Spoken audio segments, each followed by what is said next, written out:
Assalamualaikum warahmatullahi wabarakatuh. Hai guys, kembali lagi bersama saya Lailatul Barokah, Program Studi Manajemen Pendidikan Islam Fakultas Tarbiyah IAIN Madura.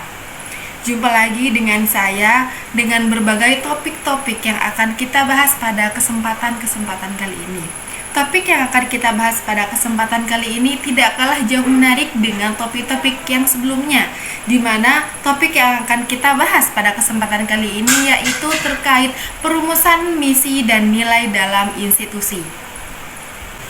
Nah, misi ini merupakan suatu tindakan yang dilakukan untuk mewujudkan suatu visi dalam institusi, di mana dalam hal ini dapat dilakukan dalam bentuk perumusan tugas, kewajiban, dan rencana tindakan yang akan dieksekusi sebagai instruksi.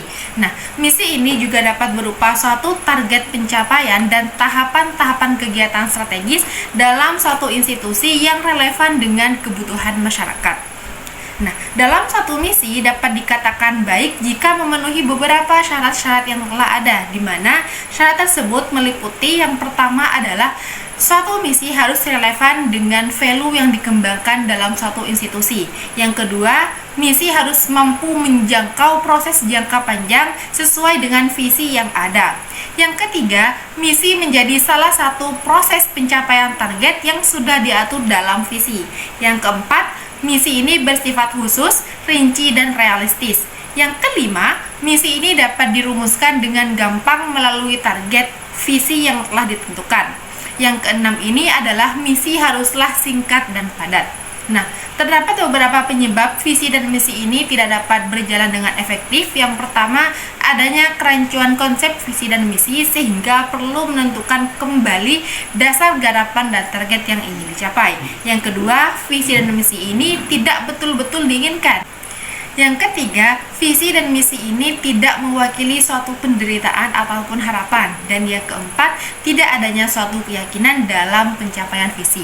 Nah, selanjutnya itu terdapat suatu ukuran dasar dalam perumusan misi. Yang pertama, misi ini dirumuskan berdasarkan pada waktu tertentu dan jelas dalam pencapaian target. Yang kedua, target yang dibutuhkan dalam misi harus relevan antara kebutuhan dan keinginan. Yang ketiga, misi ini yang dirumuskan berlandasan pada objek pelanggan institusi dalam pencapaian target. Nah, unsur pelaksanaan visi dan misi ini dapat dikatakan baik apabila yang pertama adalah relevan, di mana antara visi, misi, dan nilai haruslah dapat relevan. Yang kedua, komitmen, di mana dalam suatu institusi haruslah apabila melakukan sesuatu dengan penuh tanggung jawab pada visi dan misi agar terpenuhi dengan baik. Yang ketiga, tidak adanya keluasan, di mana antara visi dan misi harus fleksibel agar harapan, kemauan, dan keinginan dapat tercapai. Yang keempat adalah manajerial, di mana visi dan misi ini dilaksanakan dengan dukungan dari sistem dan mekanisme pengelolaan institusi yang unggul. Yang kelima, komunikasi, di mana visi dan misi yang telah dibuat ini disebarluaskan oleh institusi kepada anggotanya melalui suatu kegiatan yang akan dilakukan ataupun melalui media elektronik dan media sosial. Selanjutnya adalah terkait nilai, di mana nilai adalah suatu kriteria dasar yang di dalamnya terkandung berbagai hal yang benar dan baik yang ditampilkan dalam suatu sikap dan perilaku yang dipakai untuk menjadi kultur bekerja.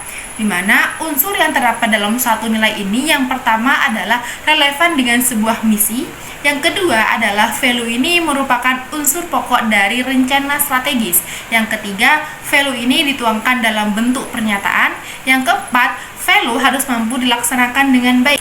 Yang kelima, value ini harus dapat mencerminkan semangat dalam menguasai iptek dan melaksanakan pekerjaan-pekerjaan dalam sumber daya manusia. Nah, ukuran dasar dalam satu nilai institusi ini yang pertama adalah ukuran terdapat hal-hal yang baik dan benar yang diimplementasikan dalam pelaksanaan dan pencapaian target yang sudah dirumuskan. Yang kedua adalah suatu hal yang menjadi spirit perjuangan institusi untuk memotivasi individu ataupun kelompok. Yang ketiga adalah menunjukkan suatu target yang sebenarnya dalam bekerja. Yang keempat, mementingkan keinginan dan kemauan di semua kalangan, baik internal maupun eksternal.